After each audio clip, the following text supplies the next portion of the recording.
તો કેમ છો મિત્રો, આપણા એક નવા વિડીયોમાં તમારું સ્વાગત છે। તો મિત્રો આજના વિડીયોમાં આપણે પહોંચી ગયા છે સાળંગપુર શ્રી કષ્ટભંજનદેવ હનુમાનજીના દર્શન કરવા માટે। તો મિત્રો આપણે શ્રી કષ્ટભંજનદેવ હનુમાનજીના દર્શન તો કરવાના જ છે, સાથે અહીંયા રહેવા જમવાની વ્યવસ્થા કેવી છે અને અહીંયા તમે શું શું જોઈ શકો છો એ બધું આપણા આ એક જ વિડીયોમાં આજ દેખવાના છે। તો મિત્રો વિડીયો સ્કીપ કર્યા વગર પૂરો દેખજો। તો મિત્રો અત્યારે આપણે મંદિરના મુખ્ય પ્રવેશદ્વાર સામે ઊભા છે, હવે આપણે અંદર જશું।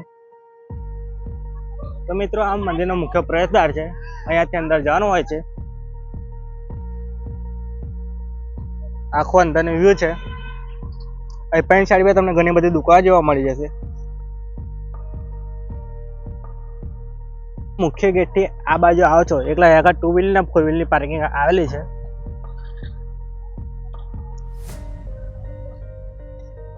આખો આ પાર્કિંગ એરિયા છે, જોઈ શકો છો મિત્રો, અહીંયા ઘણી બધી ગાડીઓ મૂકેલી છે।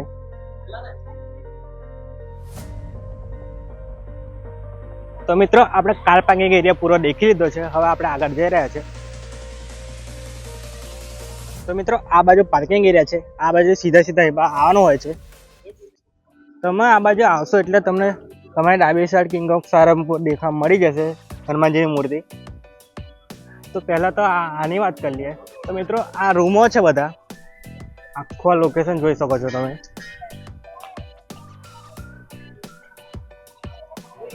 તો મિત્રો આ આખો કાઉન્ટર એરિયા છે, તમારે રાત રોકાવા માટે રૂમો જોતી હોય તો તમે અહીંયાથી લઈ શકો છો। હવે અંદર જોઈને જોઈએ કે અંદરના પ્રાઇસ ને બધું કેટલું છે।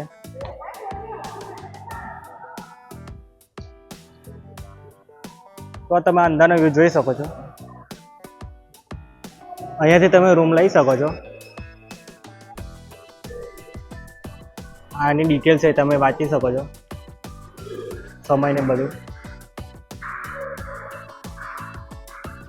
તમારો રૂમ બુક કરાયો હોય તો એક મહત્વની સૂચના છે, તમે દેખી લો। રૂમ બુક કરવા માટે ફોટો અને આઈડી ફરજિયાત છે, એમાંથી તમે આધાર કાર્ડ, ચૂંટણી કાર્ડ, ડ્રાઇવિંગ લાઇસન્સ કે પાન કાર્ડ ગમે તે આપી શકો છો।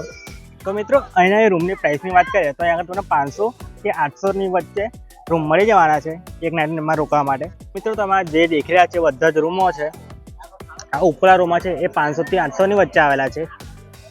અને જો તમારા રૂમ પર ના રહેવો હોય તો જનરલ હોલ પણ છે, આ જનરલ હોલ છે। તો જનરલ હોલ કંઈક આ પ્રકારનું છે અંદરથી, અહીંયા તમને સુવા માટે ગાદલા પણ આપે છે, તમે દેખી શકો અહીંયા ઘણા બધા લોકો સૂઈ રહ્યા છે। તો આ પ્રકારના ગાદલા આપવાના છે અહીંયા આગળ સુવા માટે। અહીંયા આગળ લોકની પણ સુવિધા છે, તમારું કોઈ જરૂરી વસ્તુ હોય તો તમે અહીંયા આગળ મૂકી શકો છો।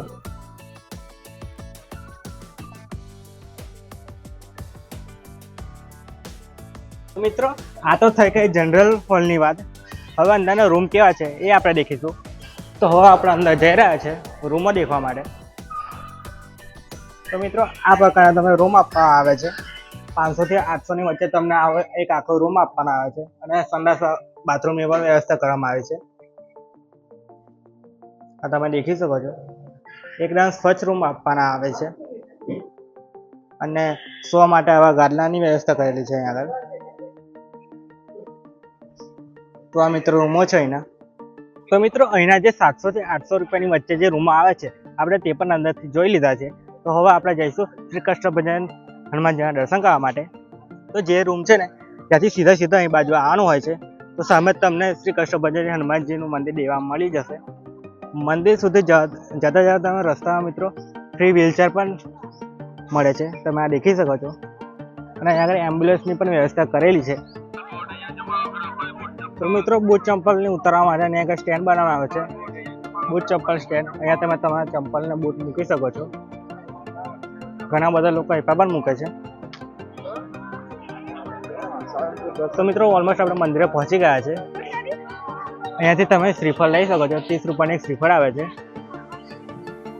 અને આ બાજુ સુધી રક્ષાસૂત્ર લઈ શકો છો। તો તમે પ્રાઇસ દેખી શકો છો, અલગ અલગ રક્ષાસૂત્રના અલગ અલગ પ્રાઇસ છે અહીંયા આગળ। આ પ્રકારના રક્ષાસૂત્ર હોય છે। તો મિત્રો આ બાજુ પ્રસાદ કેન્દ્ર પણ આવેલા છે, અહીંયાથી તમે પ્રસાદ લઈ શકો છો। તો પ્રસાદનો પ્રાઇસ આપણે દેખેલી એકવાર, તો સુખડીનો પ્રસાદનો પ્રાઇસ છે આ। તો ફાઇનલી આપણે મંદિર સુધી પહોંચી ગયા છે। તો તમે મારી પાછળ દેખી શકો છો શ્રી કૃષ્ણ ભજન હનુમાનજીનું મંદિર, તો મિત્રો આખું આ મંદિરનો વ્યૂ છે. હવે આપણે દર્શન કરવા જવાના છે અંદર,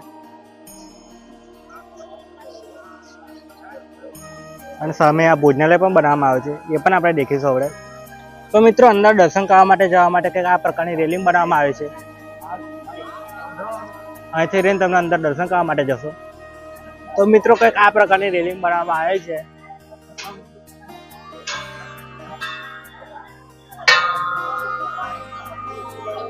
તો મિત્રો આપણે મંદિરની અંદર પ્રવેશ કરી દીધો છે. તમે આખું આ મંદિર દેખી શકો છો.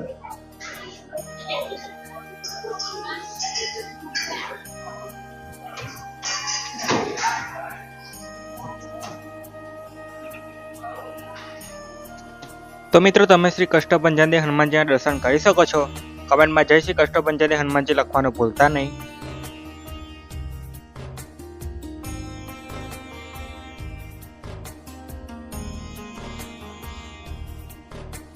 તો મિત્રો તમે આગળ પબ્લિક દેખી શકો છો. આખો મંદિરનો વ્યૂ છે.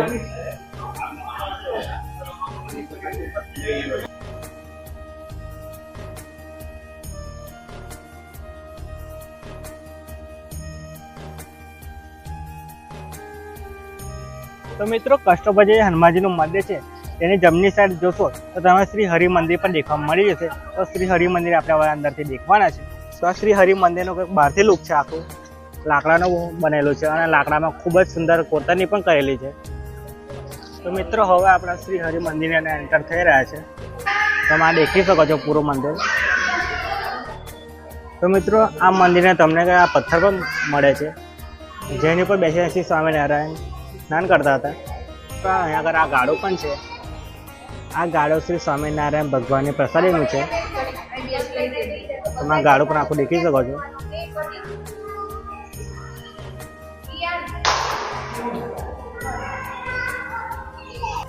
તો મિત્રો તમે હવે અહીંયા આગળ દર્શન કરી શકો છો.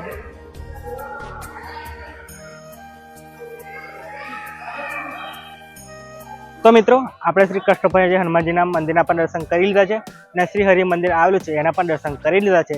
તો એની સામે જ નારિયેળ વધારવાનું એક મશીન આવેલું છે, આપણે તે પણ દેખીશું. હવે મિત્રો તમે શ્રી હરિ મંદિરની એક્ઝેક્ટ સામે બાજુ આવો છો એટલે તમે આગળ પૂજા પાઠ કાઉન્ટર પણ દેખવા મળી જશે. તો અહીંયા આગળ ઘણા લોકો નારિયેળ ચડાવી રહ્યા છે. તો મિત્રો અહીંયા આગળ હનુમાનજીને એક હાથમાં શ્રીફળ નાખવાનું હોય છે, અને હનુમાનજીની મૂર્તિને બીજા હાથ છે એમાંથી શ્રીફળ બહાર આવે છે. તમે કંઈક આ દેખી શકો છો. આ પ્રકારે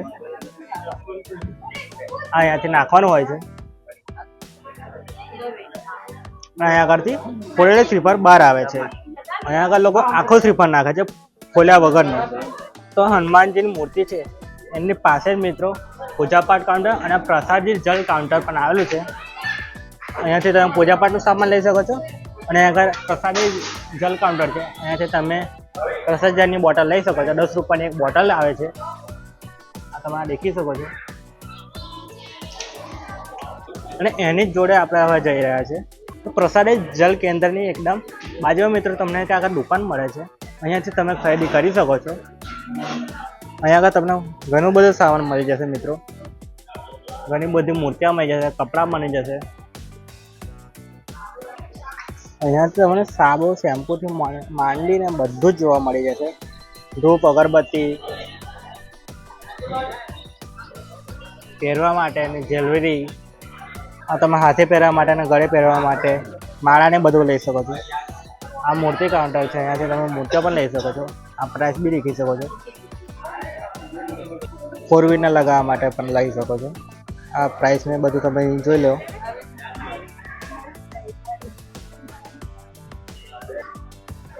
તો મિત્રો તમને આખી આ દુકાનમાં આ બધું જ દેખવા મળવાનું છે. આ બાજુ હનુમાનજીના મસ્ત ફોટા છે, કૃષ્ણ દેવજીના.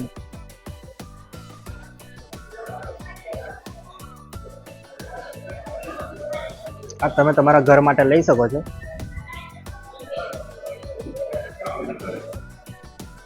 આખું મિત્રો આ બહારનું વ્યૂ છે. તો મિત્રો હવે આપણે જે મૂર્તિ છે હનુમાનજીની, જેનું નામ કિંગ ઓફ સારંગપુર છે, તે દેખવા જવાના છે.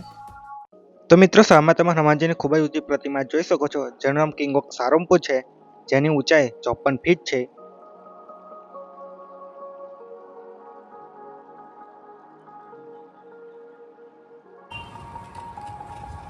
તો તો મિત્રો જે મૂર્તિ છે એની પાછળ પણ તમને ઘણી બધી દુકાનો મળી જશે.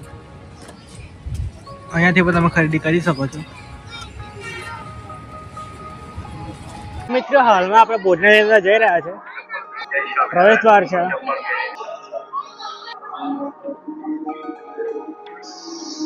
મિત્રો અહીંયા આગળ આવી રેલિંગ બનાવવામાં આવે છે. આ રેલિંગ રહીને તમારે જવાનું હોય છે. મિત્રો આપણે ભોજનાલય અંદર પહોંચી ગયા છે. આખો અંદરનો વ્યૂ છે. અહીંયાથી તમારે થાળી વાડકા લેવાનું હોય છે.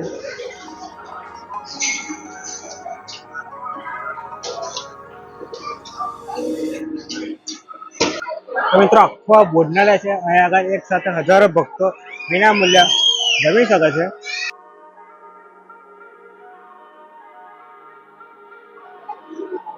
મિત્રો તમે જમી લીધું હોય તો જમેલી ડીશ જે હોય તે આ બાજુ મૂકવાની હોય છે થાળી વાડકે આગળ. અને જેટલું બને એટલું વરસાદનો બગાડ ના કરતા. ત્યારબાદ હાથ ધોવા અને પીવાનું પાણી માટે ઉપાડ જવાનું હોય છે. અહીંયા બધી વ્યવસ્થા કરેલી છે. તો મિત્રો આ હતો આપનો આજનો વિડીયો પસંદ આવ્યો હોય તો લાઈક અને શેર કરી દેજો. સાથે જ આ જ વિડીયો જોવા માટે આપણી આ યુટ્યુબ ચેનલ ચેક્સ બ્લોગને સબસ્ક્રાઈબ પણ કરી લેજો. મળીએ એક નવા વિડીયો સાથે. જય શ્રી કૃષ્ણ ભંજન દેવ.